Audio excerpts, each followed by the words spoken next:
This is the most jam-packed, full couch panel of the day. So I hope to expect maybe some debate a little bit later if you can reach across the couch to talk through your pricing strategies. But I think the focus today that we're really excited about to get into would be what business models make the most sense for AI applications, right?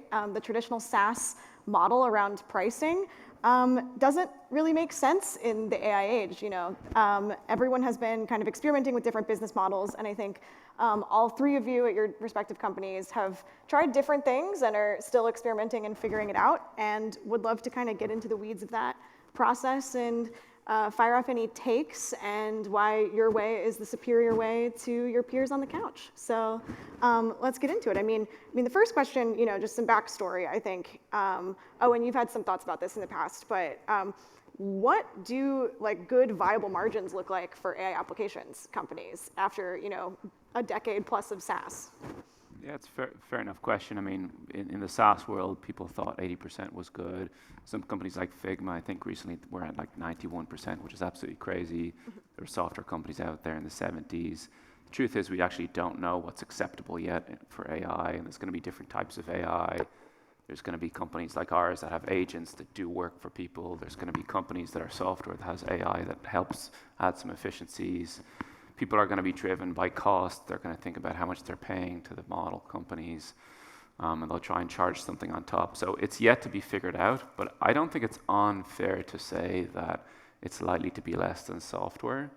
And I think that the thing that's a little challenging is that the reality is that the work that AI does costs humans many times more than we're realistically going to be able to charge.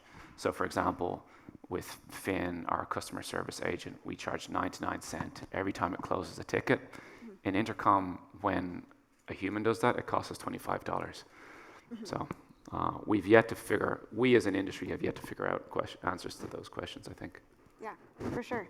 And I think, I guess just to start, Cristina, with Linear, since you've been around before and have really captured, the AI moment moving into your product suite, talk to me through a little bit your main products and how you've been historically pricing for your customers. Sure. So for our business, we're a purpose-built tool for planning and building products. We started off with very much a seat-based pricing model. That was generally true because a lot of the other companies in our space are charging quite similarly, and I think you don't necessarily want to come into a new space and be innovative when it comes to pricing. So from our perspective, we started that way, and that worked well for us, I think, until this new AI era. And we have evolved that model to basically say when we have new AI-related features, so there are a lot, native AI features. We have a platform where you can hook up into a bunch of different coding agents and integrate them into your planning building process.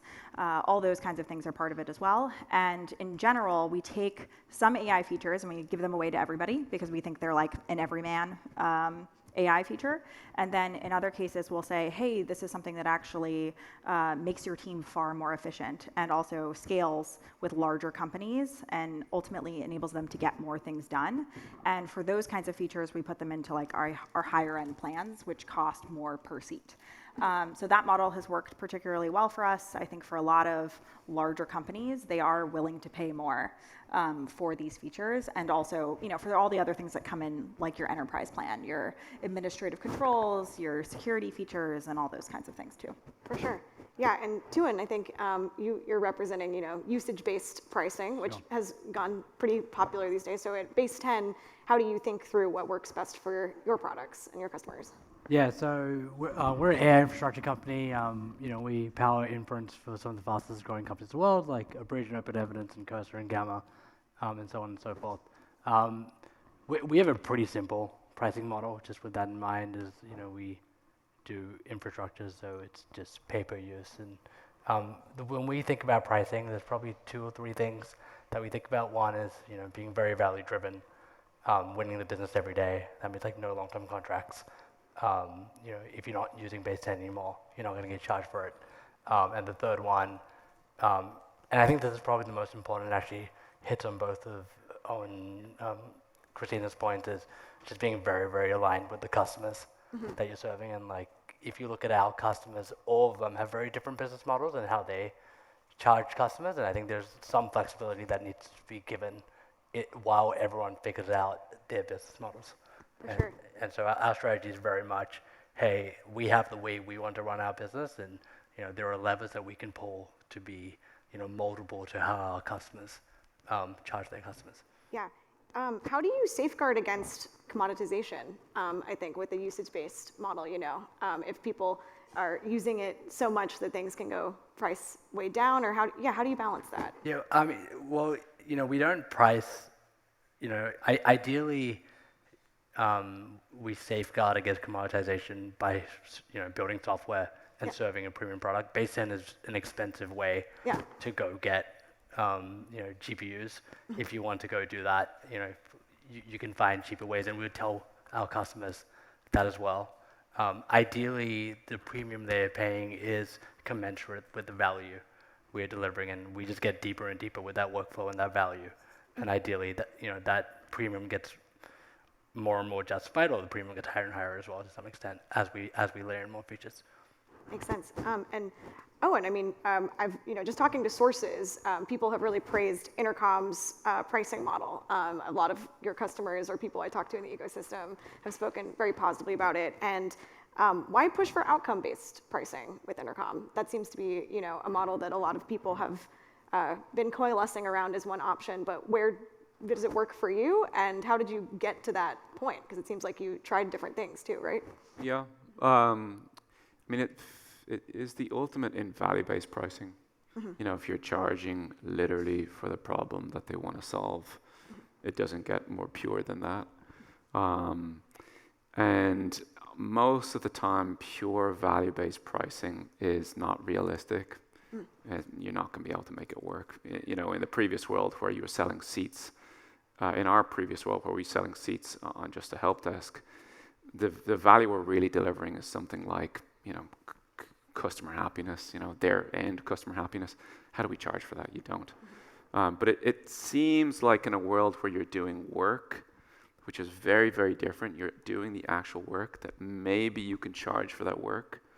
And that's different from labor, which is like effort, it's utility. And sometimes you're at an infrastructure layer where it kind of actually matters that you do charge for that labor or that utility. But if you're doing high-level, meaningful, strategic work, maybe you can charge for the actual outcome. And that's what we do. That's what we charge per resolution. And it's not necessarily straightforward. Anytime you do something novel and new, you have to educate the market, and there's conversations that need to be had in every single sales deal. Yeah, how much of your sales was, telling people this will work? A not insignificant amount, but the great benefit that we've got from doing that is that our interests are wholly aligned.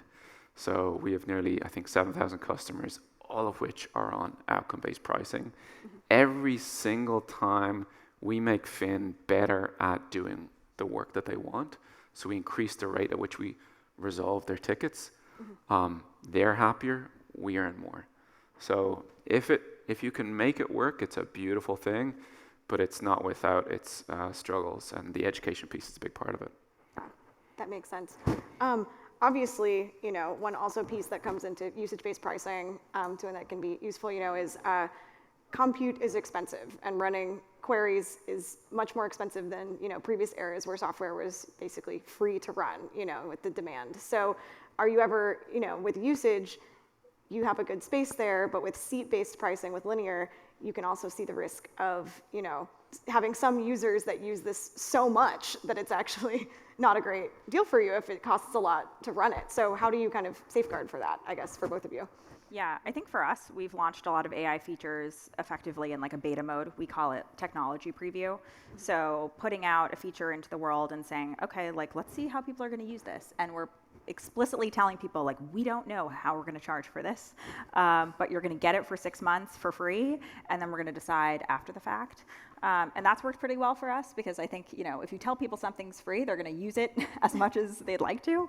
And then you can have a sense of okay, is this something that actually costs us a lot? Is there a way to reduce the cost of this particular feature?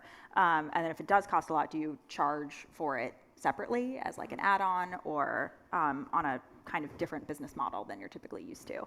So that's worked well for us. I think you'll see a lot of other companies that are doing this for their entire product, where it's like, we're just charging kind of like this fictional number that we make up, and we'll do that until the price, the costs get out of control. And then immediately next month, business model changes, new pricing rolls out for everybody.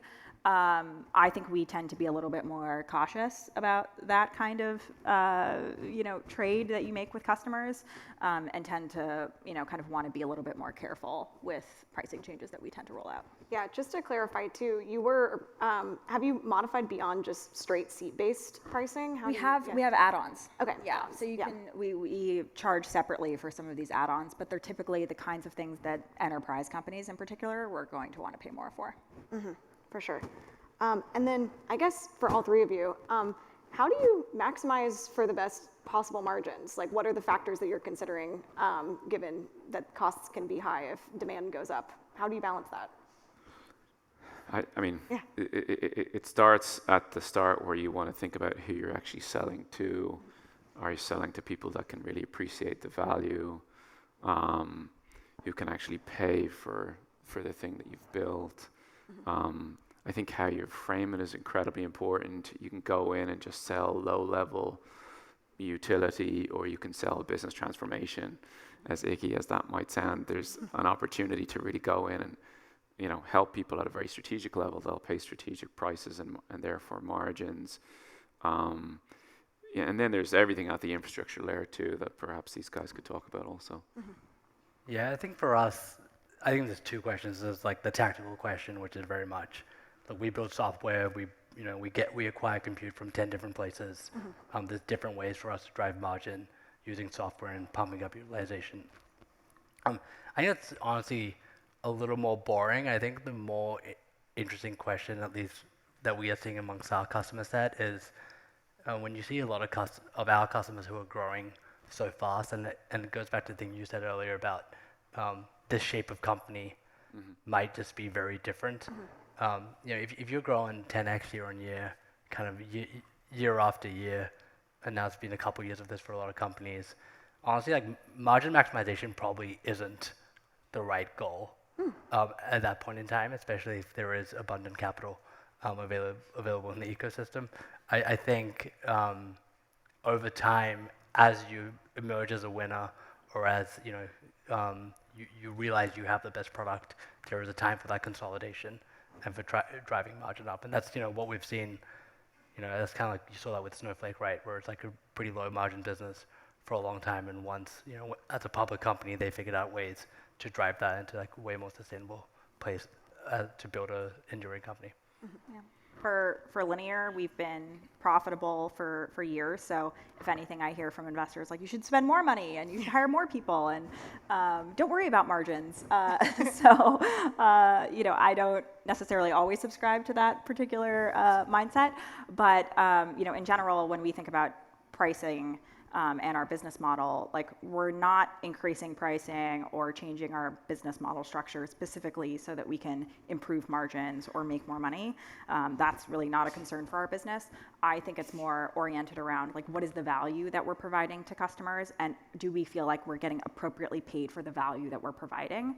And for our business, we started out as like a tool in the project management space, and other tools in our space tended to charge around certain amounts. And now that we start to really expand what we're providing in terms of services and value to customers, and they're actually finding that, like, this isn't just a way to manage work, but it's actually a way to make your team more efficient and enable them to accomplish more, then you start to say, well, how do we actually price to that value? And maybe we are a slightly premium product in how we are perceived, but as long as you view the value as premium, it ultimately ends up working out well for the business.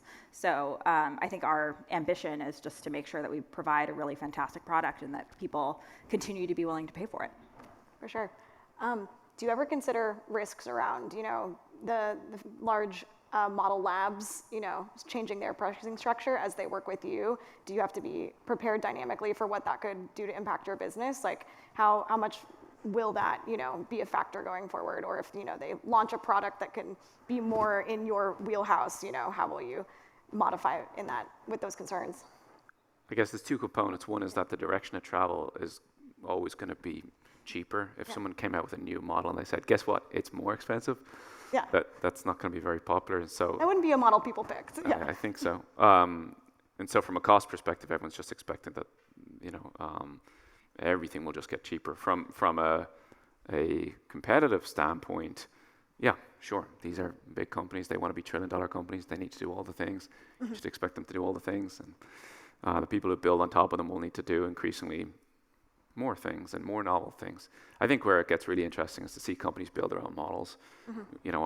Finn is a cluster of, 15 or 16 different models. Yeah, you've been in the weeds building models too, That's right, but originally many of them were the third parties from OpenAI and Cohere and others, and bit by bit we've started to replace them ourselves, which helps with our margins also, and then helps us kind of innovate together. So it'll be, I'm interested to see where AI application companies go in general. Do they continue to run on the third parties that are going to want to compete with them to some degree over time, or do they take their own path and create some independence for themselves? I don't have much out there. I think what we are seeing from our customers, at least, is exactly what Owen said. Where it's like, you start with the most powerful model, you prove some value to the end customer, then you figure out how to kind of bring down the cost and make it better, faster, cheaper over time. Yeah. I think my question is is this going to be like the days where you could get a $2 Uber across town? Exactly. And, Are we in and then Uber eventually those 2010 days phase? go away.